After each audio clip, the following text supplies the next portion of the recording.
Gasps echoed through the Galactic Council chamber as an emergency recording played, showing a human swimming up from inky blackness, clutching a speared, thrashing shark.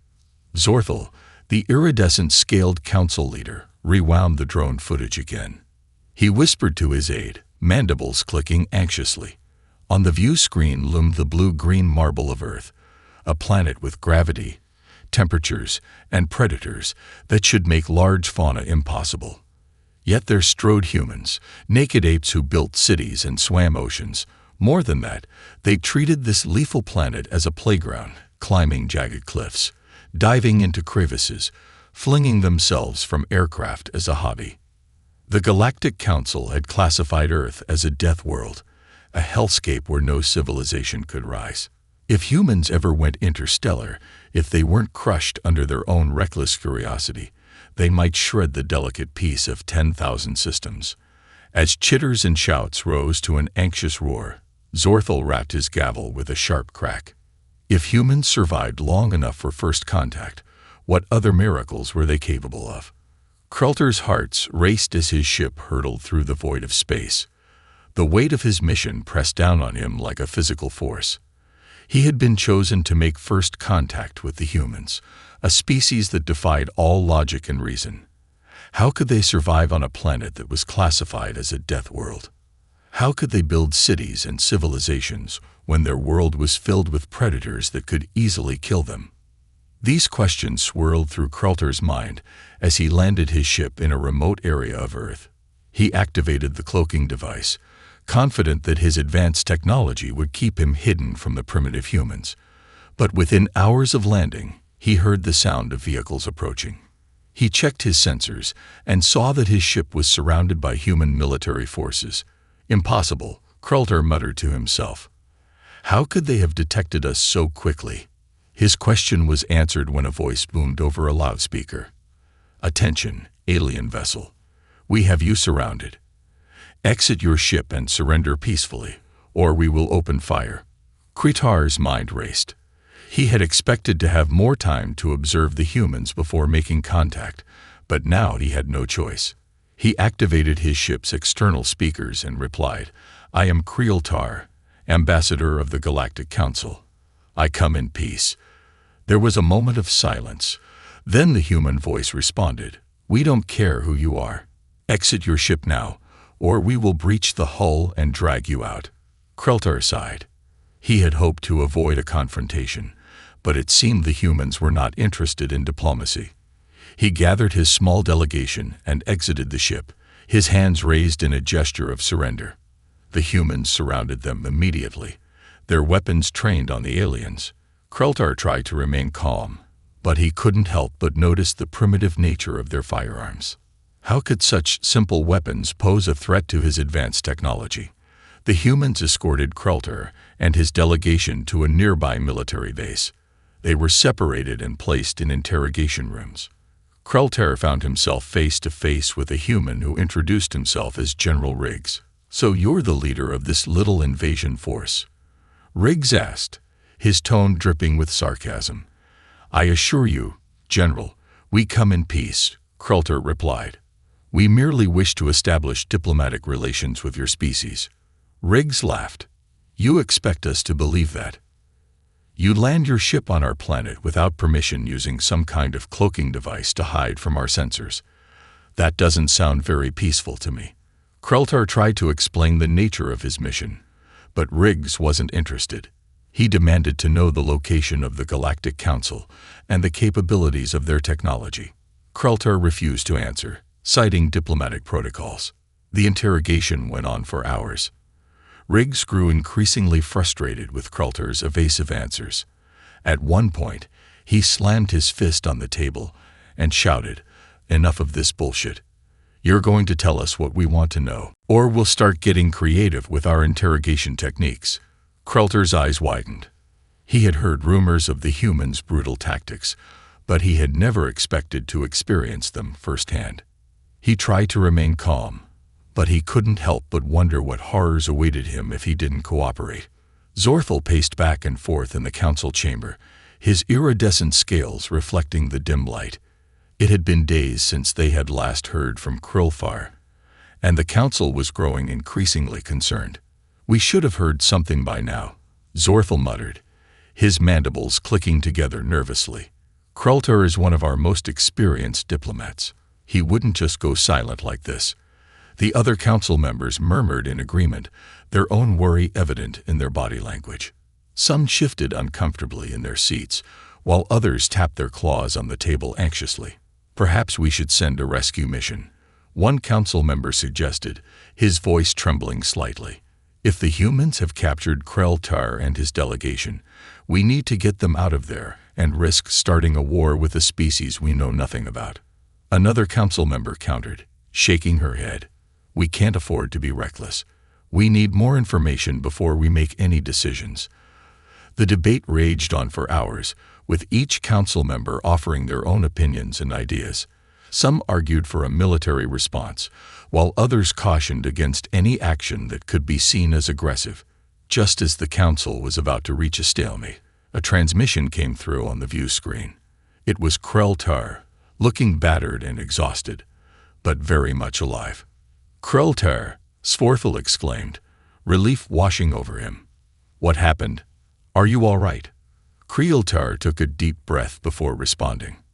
"I'm fine, but we have a problem. The humans are far more advanced than we realized. Their understanding of science and technology rivals our own, and their military capabilities are formidable." The council members exchanged shocked glances, their mandibles clicking rapidly in agitation. "How did you escape?" Zorethel asked, leaning forward in his seat. "With great difficulty," Krultar replied, his voice strained. "I had to use every bit of our advanced technology to break out of their custody, but that's not the worst of it. The humans are fiercely independent, and they won't submit to our authority without a fight." A heavy silence fell over the council chamber as the weight of Krultar's words sank in. They had always assumed that any primitive species they encountered would be easily brought under their control. But the humans were different. They were a wild card, a variable that the council had never anticipated. "What do you recommend we do?" Zorthel asked, his voice barely above a whisper. Krultar shook his head. "I don't know, but we need to proceed with caution. The humans are not to be underestimated. They may be primitive in some ways, but they are also resourceful and determined. We cannot afford to make any mistakes in our dealings with them." Zorthel nodded slowly, his mind racing with possibilities. He had always believed that the Galactic Council was the ultimate authority in the universe, but now he was beginning to question that assumption. If the humans could resist their control, what did that mean for the future of the galaxy? As the transmission ended and the view screen went dark, Zorthel turned to face the other council members. They all wore expressions of shock and uncertainty, their earlier confidence shattered by Krultar's report. "We have much to discuss," Zorthel said, his voice heavy with the weight of responsibility. "The fate of the galaxy may very well rest on the decisions we make in the coming days." The council chamber doors burst open, revealing a tall, broad-shouldered human with a stern expression etched on his face. He strode into the room, his footsteps echoing on the polished floor. The council members turned to face him, their eyes widening in surprise and apprehension. "I am John Carter, Ambassador of the United Nations of Earth," the human announced, his voice booming through the chamber. "I have come to negotiate peaceful relations between our species. But first, I demand an explanation for your unauthorized envoy to our planet." Zorthel stepped forward, his iridescent scales shimmering under the light. "Ambassador Carter, we meant no harm. Our envoy was sent merely to learn about your culture and technology. We had no intention of causing any distress or alarm." Carter's eyes narrowed. "Is that so? Then why did your envoy land in a remote area using advanced cloaking technology to avoid detection? That doesn't sound like the actions of a peaceful delegation." Zorthel's mandibles clicked nervously. "We simply wish to observe your species without interfering. We did not want to cause any disruption to your society." "Bullshit," Carter spat, his face reddening with anger. "You consider us a potential threat, don't you?" That's why you sent your envoy to spy on us to gather intelligence on our capabilities. I assure you, Ambassador, that is not the case, Zorthel replied, his voice strained. We have no desire to threaten or harm your species in any way. Carter laughed, a harsh, bitter sound that echoed through the chamber. Oh, really? Just like you had no desire to conquer and enslave the Kralik, or exploit the Vornful for their resources. The council members exchanged shocked glances, their mandibles clicking rapidly in agitation. Zorthel's eyes widened in surprise. How do you know about that? He asked, his voice barely above a whisper. Carter reached into his pocket and pulled out a small device. He tapped a button, and a holographic display appeared in the air before him. It showed images of the Kralik, a small insectoid species, being rounded up and forced into labor camps by the Council's military forces. Another image showed the Vontal, a peaceful aquatic species being driven from their homes as the Council's mining operations polluted their oceans. We have our sources, Carter said, his voice cold and hard. Did you really think you could keep your past misdeeds hidden forever? Zorthel shook his head, his scales dulling with shame. Those were different times, Ambassador. We have learned from our mistakes. We no longer seek to dominate or exploit other species. And why should we believe you? Carter demanded, his eyes flashing with anger. Your actions speak louder than your words. You claim to come in peace, but your history tells a different story. The council members shifted uncomfortably in their seats, their earlier confidence shattered by Carter's revelations. They had always believed that their past actions were justified, that they were bringing order and prosperity to the galaxy. But now, faced with the evidence of their own cruelty and greed, they began to question everything they had ever known. Zorthel sank into his seat, his head bowed in shame. Ambassador Carter, I understand your anger and your mistrust, but I assure you we have changed. We seek only to establish peaceful relations with your species, to learn from each other, and work together for the betterment of all. Carter stared at Zorthel for a long moment, his expression unreadable. I want to believe you, he said at last, his voice softer now. But trust must be earned, not given.